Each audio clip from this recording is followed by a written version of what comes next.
नमस्कार, मीमांसा हिस्ट्री पर आप सभी का स्वागत है। आज हमारे चैनल पर हम ऐसी शख्सियत से आपका परिचय करवाने वाले हैं जिन्हें फादर ऑफ इको फेमिनिज्म, समाज सेवा के क्षेत्र में एक प्रसिद्ध नाम तथा भारत सरकार के सम्मानित पुरस्कार पद्मश्री से सम्मानित किया गया है। जी हाँ, आज हमारे सामने हैं राजसमंद जिले के पिपलांत्री गांव के बहुत ही विश्व प्रसिद्ध शख्सियत श्री श्याम सुंदर जी पालीवाल सर। सर, आपका हमारे चैनल पर हार्दिक स्वागत है। सर, हम कुछ सवाल करना चाहते हैं आपसे कि ये जो मुहिम की जो शुरुआत हुई वो किस तरह से हुई सर? ये जो हमने पूरा भ्रमण किया आपके पिपलांत्री गांव में, और आज हमने बहुत ही एक सुखद अनुभूति हुई हमें पर्यावरण संरक्षण के प्रति। हमने जाना कि आपने किस तरह से पर्यावरण संरक्षण और जल संबंधी जो कार्य किए हैं वो पूरे विश्व में आज एक मानक के रूप में स्थापित हो चुके हैं। तो उसकी मुहिम की शुरुआत किस तरह से हुई, शुरू किया, आप हमें बताइए। ये मैं 2005 में ग्राम पंचायत पिपलांत्री का सरपंच बना।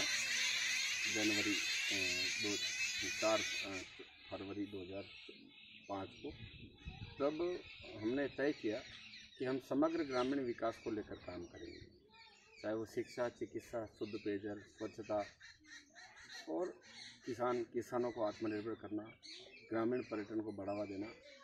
ये मन में विचार था। और उस समय अकाल पड़े हुए थे, लगभग उस समय 7-8 साल के अकाल थे। आपको जानकारी होगी, उसमें पूरे ज़िले में रेलों से पानी आता था और फिर टैंकरों से पानी सप्लाई होती थी, ट्रेनों से टैंकरों में आते टैंकरों से। तो उस समय पानी की बड़ी भीषण समस्या थी। पूरा प्रदेश उस समय अकाल से जूझ रहा था। उसमें हमारा गांव भी था, और हमारे गांव को ज़्यादा दर्द इस बात का था कि एक तो माइनिंग, और जो माइनिंग के बाद अकाल, पेड़ पौधे सब वहाँ से नष्ट हो गए, पानी ख़त्म हो गया। तो सरपंच बनते सबसे पहले तय किया कि गांव में कोई ऊंच नीच नहीं हो, एक ऐसी पंचायत भवन का निर्माण हो जिसमें गरीब अमीर सब लोग एक साथ, महिला पुरुष, हम सब एक साथ बैठकर गांव के विकास की बात करें। तो मैंने देश का पहला एयर कंडीशन पंचायत भवन बनाया, और पंचायत में टॉयलेट हो, किचन हो, रेस्ट रूम हो, बेडरूम हो, सरपंच सचिव के अलग अलग कमरे, रेजिडेंशियल क्वार्टर हो। वो पंचायतें जब रात्रिकालीन चले, सवेरे सरपंच, सचिव, पटवारी, सरकारी एजेंसी जो सरकार की विभिन्न योजनाओं को लाभार्थियों तक पहुंचाने का काम करती है, जैसे विधवा पेंशन, विकलांग, किसान, मजदूर, पशुपालक, इन सब के लिए सरकार योजना बनाती है गांव में, गांव के लिए। और योजनाएं लागू करने की वाली एजेंसी होती है ग्राम पंचायत, जैसे सरपंच, सचिव, पटवारी, कृषि सुपरवाइजर और अन्य। तो वो सब 10 बजे आते हैं, 5 बजे चले जाते हैं।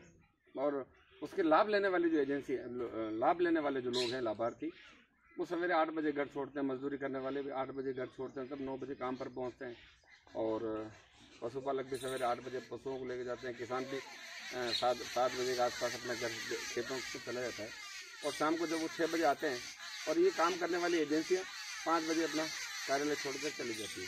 तो हमने उस समय ये तय किया कि रात्रिकालीन पंचायत ही चलाएंगे, लोग अपना काम करके पंचायत में आ जाए, या फिर पंचायत उनके गांव तक चली जाए। पंचायत आपके द्वार करके कार्यक्रम हमने शुरू किया था, वो बहुत सफल हुआ, और सरकार ने उसको भवनपुर का नाम दिया राजीव गांधी सेवा केंद्र, और पूरे देश में लागू किया। और पंचायत जो गाँव में जाती थी उसको सरकार आपके द्वार नाम देकर लागू किया। रात्रिकालीन चौपालें भी शुरू की, और धीरे धीरे इसका असर हुआ, और हमने समग्र ग्रामीण विकास को लेकर काम किया। फिर 2006 में मेरी बेटी की डेथ हो गई थी, तो उसकी स्मृति में हमने बेटियों के नाम पर पेड़ लगाना शुरू किया। फिर बेटियाँ पेड़ों को राखी बांधेगी। इस तरह का प्रकृति और बेटियों को जोड़कर हमने एक इस तरह से रचना की कि बेटियाँ भी प्रकृति के रूप है, और फिर बेटियों को पेड़ों से जोड़ेंगे। तो ये मेरे जन्मदिन पर लगाए हुए पौधे हैं, इसलिए मैं राखी बांधती हूँ। मेरा भाई है, फिर मेरी माँ के जन्मदिन पर लगाया है। तो आगे पीढ़ी दर पीढ़ी ये परंपरा चले, ये हमने शुरू किया था, और आगे जाकर ये बहुत सफल हुआ। सरकारों ने भी इसको बहुत अलग अलग नाम देकर चलाया है। कहने का तात्पर्य यह है कि कोई भी व्यक्ति अगर अपने गांव में, अपने मोहल्ले में, अपने घर के बाहर भी सफाई करता है, भाईचारे का माहौल मैसेज देता है, और प्रकृति को बचाने का काम करता है, तो सरकारें ऐसे लोगों को ढूंढती हैं। जो काम हमने किया, हमने देश का पहला स्वच्छता में पहला पुरस्कार 2007 में हमको अब्दुल कलाम साहब के हाथों मिला। आज देखिए स्वच्छता की अलग पूरे देश में जगी है। हमने जल संरक्षण का काम 2005-06 में शुरू किया।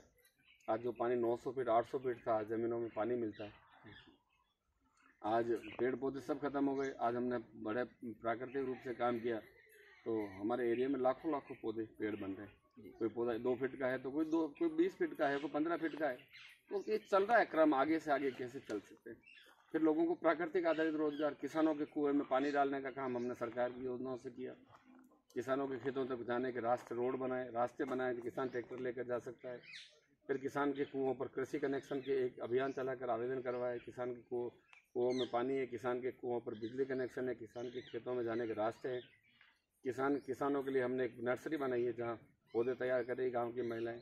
फिर एक APO बनाया। तो किसानों को आत्मनिर्भर कैसे करें, ये काम हम लोगों किसानों को अच्छी ट्रेनिंग है, वो अच्छी आज की टेक्नोलॉजी से वो खेती करे, आज की टेक्नोलॉजी से पानी बचाकर फसलों को कैसे या पौधों को कैसे अच्छा पानी दे सके। ये सब काम हम लंबे समय से कर रहे हैं और ये मैसेज दे रहे हैं। सरकार ने हमारे एक ट्रेनिंग सेंटर पर खोल रखा है पिपलांत्री में, जहाँ पर XCN AEN और इस तरह की बड़ी पोस्टें हैं जो अधिकारी, और पूरे देश के सरपंच यहाँ पर प्रशिक्षण लेने के लिए आते हैं, सीखते हैं और कुछ सीखा जाते हैं और कुछ सीखते हैं। और उनको ये लगता है कि सिर्फ सीसी सड़क सामुदायिक भवन बनाना हमारा काम नहीं है, हमारा काम समग्र ग्रामीण विकास को लेकर काम करना है।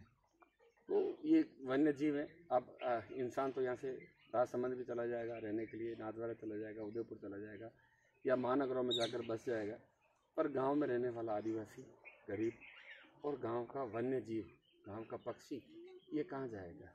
एक अच्छे जनप्रतिनिधि को इसके बारे में भी सोच विकसित करनी पड़ेगी और इनके बारे में भी सोचना पड़ेगा।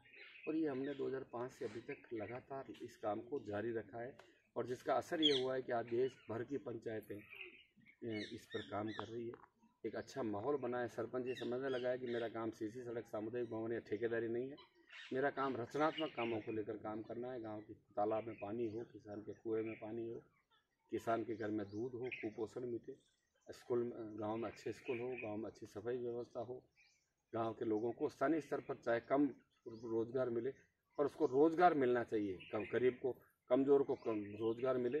देखो जिसके शरीर में ताकत है, जो पढ़ा लिखा है, वो तो बाहर जाकर मजदूरी कर ले, पर गांव में रहने वाली कमज़ोर से कमज़ोर विधवा महिला, विकलांग, कमज़ोर लोग जो बाहर मजदूरी नहीं कर पाते, ऐसे लोगों को किसी न किसी माध्यम से सरकार की विभिन्न योजनाओं से जोड़कर उसको रोजगार दिलाए। ये काम हम लोग पिछले 20 सालों से कर रहे हैं।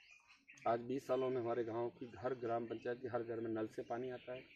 हमने वाटर सप्लाई की स्कीमों पर सोलर लगा दिया, जिससे सस्ता और शुद्ध पानी मिल रहा है। अच्छी सड़कें हैं, अच्छे स्कूल है, कुओं में पानी है, वन्य जीव सुरक्षित है, गाँव की बेटियाँ सम्मान से पक्षियों की तरह चहकती है। तो हमें लगता है कि वास्तव में हमारे देश के प्रधानमंत्री जी की जो ग्राम विकास को लेकर कल्पना है वो साकार होती दिखती है। सर मैं एक सवाल और पूछना चाहता हूँ कि जैसे जो युवा पीढ़ी है वो पर्यावरण संरक्षण के क्षेत्र में रहकर किस तरह से एक अपना करियर बना सकती है। आज हम देखते हैं कि जो गाँवों की जो युवा पीढ़ी है वह अपने रोजगार के लिए पलायन कर रही है, तो किस तरह से पर्यावरण संरक्षण के माध्यम से वो अपने रोजगार को भी पक्का करके अपना जीवन यापन गाँव में ही कर सकती है। तो उसके लिए किस तरह से एक युवा पीढ़ी को आप कहेंगे। मतलब मेरा ऐसा मानना है कि हमारा जो बचपन बीता है, हम 35 साल 40 साल पहले जिस परिवेश में जीते थे, वो आने इस पीढ़ी को दिखाया जाना चाहिए। उनके पिता, उनका दादा उनको ये बताया कि खेत क्या होता है। हमने कोरोना काल में ये देखा है कि जो बहुत पैसे वाले लोग थे यहाँ से बाहर गए, जिनका गांव के विकास में सहयोग नहीं था, वो लोग आकर स्कूलों में क्वारंटीन रहे 14-14 दिन तक।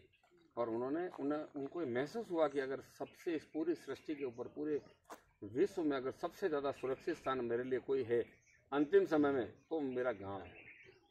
और उस बच्चे को समझाना पड़ेगा। हमारे समय में स्कूल भी जाते थे, काम धंधा भी करते थे, पर सबसे पहले उठकर खेतों में जाना, पशुओं को जंगलों में छोड़कर आना, पशुओं के पानी की व्यवस्था करना, और खेती देखने के बाद फिर हम घर आते थे, घर नहा धो के फिर स्कूल जाते थे। तो गांव के बच्चे का जुड़ाव गांव की हर एक व्यवस्था से था, खेती से भी था, पशुपालन से भी था, उसका गांव के कुएं से भी लगाव था, गांव के तालाब के महत्व को भी वो जानता था। गांव में इमली का पेड़ है या आम का पेड़ है तो उस पेड़ का महत्व भी वो जानता था। पर ये पीढ़ी, इस अभी अभी वाली पीढ़ी सिर्फ इस इंटरनेट में उलझ गई है। वो हर चीज़ इंटरनेट पर देखती है, धरातल पर कुछ चीज़ देखती नहीं है और शॉर्टकट अपना रही है। इसका नुकसान उस पीढ़ी को तो होने वाला है ही है, पर मैं मानता हूँ कि ये बहुत बड़ा दुखद विषय है और इसके लिए हम स्वयं दोषी हैं, क्योंकि हम हमारे बच्चों को सिर्फ कागजी कीड़े बनाकर, कागजी पढ़ाई कराकर आगे बढ़ाना चाहते हैं, जो मैं मानता हूँ संभव नहीं है। हम जब तक वास्तविकता से नहीं जुड़ेंगे, धरातल पर नहीं जुड़ेंगे, जब तक हम शॉर्टकट अपनाना बंद नहीं करेंगे, तब तक वास्तव में हम उनको सही मार्गदर्शन नहीं करा पाएंगे। चाहे आप किसी भी बड़ी डिग्री उसको दिलवा दो, कोई भी उसको हॉर्टिकल्चर, एग्रीकल्चर या वेटनरी में किसी में भी आप उसको MSc करा दो, उसको और कुछ भी करा दो, कितनी बड़ी डिग्री दिला दो, पर वो डिग्री लेने के बाद धरातल का अनुभव जब उसको नहीं होगा, मैं मानता हूँ ऐसी पढ़ाइयाँ कोई मायना नहीं रखती।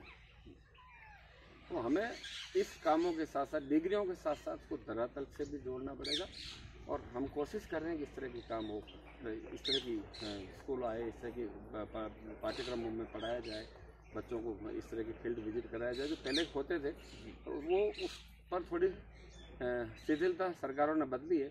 कोशिश कर रहे हैं कि उस तरफ वापस अग्रसर हो और बच्चे उस परंपरागत व्यवस्थाओं को समझें।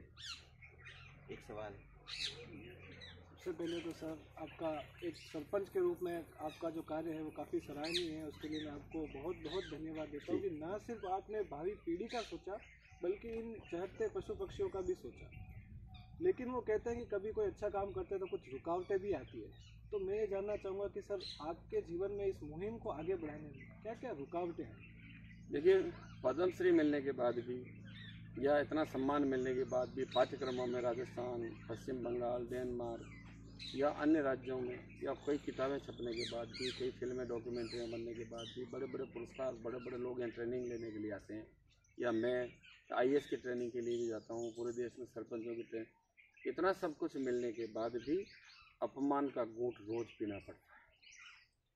मेरे पर पिछले लंबे समय से हमले, जानलेवा हमले हो रहे हैं और ये सब हो रहे हैं जो शॉर्टकट अपनाने वाले लोग हैं, आपराधिक प्रवृत्ति के लोग हैं, जो मेहनत नहीं करना चाहते हैं।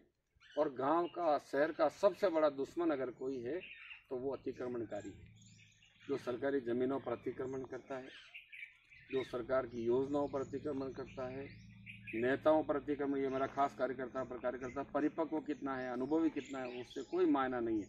वो मेरे लिए जाजम बिछाता है, मेरे आगे पीछे घूमता है। वो इसलिए घूमता है कि कहीं ना कहीं उसको फ़ायदा मिले।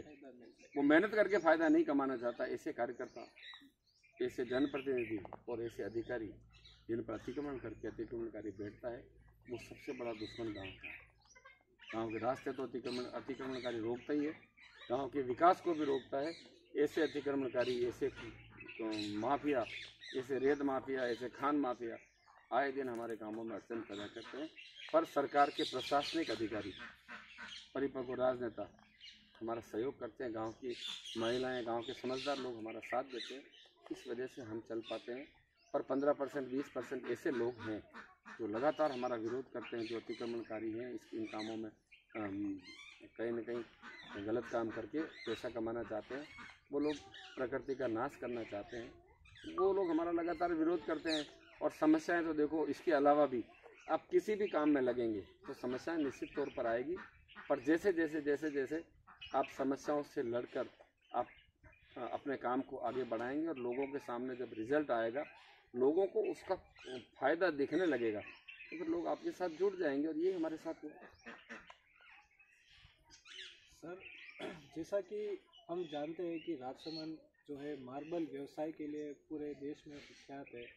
तो जब हम गूगल मैप पे भी देखते हैं तो हमें पीपलांत्री जो है उसके आसपास मार्बल खानों का पूरा एक दृश्य देखने को मिलता है। तो युवा पीढ़ी से आपकी सर क्या अपेक्षा है कि किस तरह से व्यवसाय और इस पर्यावरण को का संतुलन जो है वो बनाए? देखिए, एक पक्ष अपनी बात रख देता है कि मुझे रोजगार नहीं मिलता, ये नहीं मिलता है, पर यहाँ का युवा इंदौर, अहमदाबाद, बम्बई, सूरत या विदेशों में जाकर पूरी मेहनत करके पैसा कमाता है। और वही युवा यहाँ आकर फालतू की राजनीति करता है, फालतू की बातें करता है, माहौल ख़राब करता है और मेहनत नहीं करता है। इस वजह से ये बड़ा नुकसान हो रहा है। रही बात प्राकृतिक संरक्षण की, तो राजसमंद में मार्बल की वजह से बहुत बड़ा नुकसान हुआ है। ये हर व्यक्ति को समझना पड़ेगा।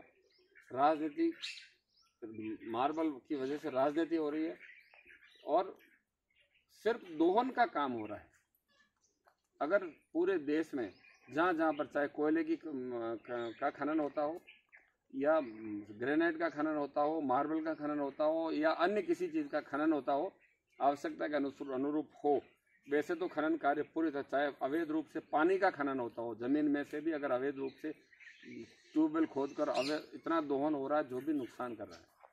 पर अगर आवश्यकता है, सरकारें इसके लिए काम कर रही है, सरकारों को इससे राजस्व मिल रहा है, इससे कई लोगों को रोजगार मिलता है, तो इस तरह का खनन कार्य होना चाहिए कि जितना हम दोहन कर रहे हैं उससे 2 गुना 4 गुना वापस प्रकृति को दे दें। और ये काम हमारे देश की ग्राम पंचायतें बहुत अच्छे से कर सकती है।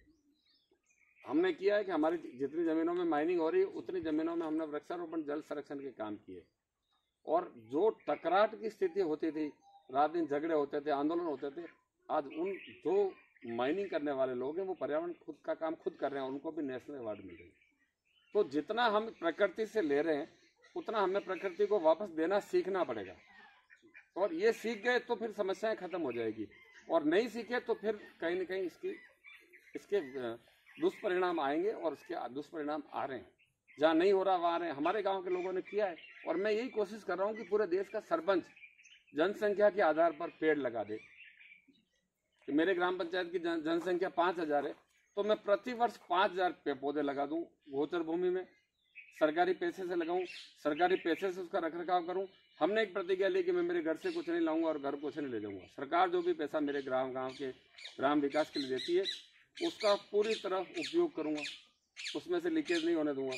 तो ग्राम पंचायतों में भी ये होना चाहिए कि जितना पानी हम उपयोग कर रहे हैं उतना पानी सरकार की विभिन्न योजनाओं के माध्यम से जल संरक्षण के ढांचे बनाकर हम धरती माता को पिला दें, और जितना चाहिए उतना ले लें। जितना ऑक्सीजन हम ले रहे हैं उतने पेड़ हम हर साल लगा दें। जितने लकड़ी का उपयोग हो रहा है उतने पेड़ हम लगा दें, तो पानी हमारा होगा, ऑक्सीजन हमारा होगा, रोजगार हमारा होगा,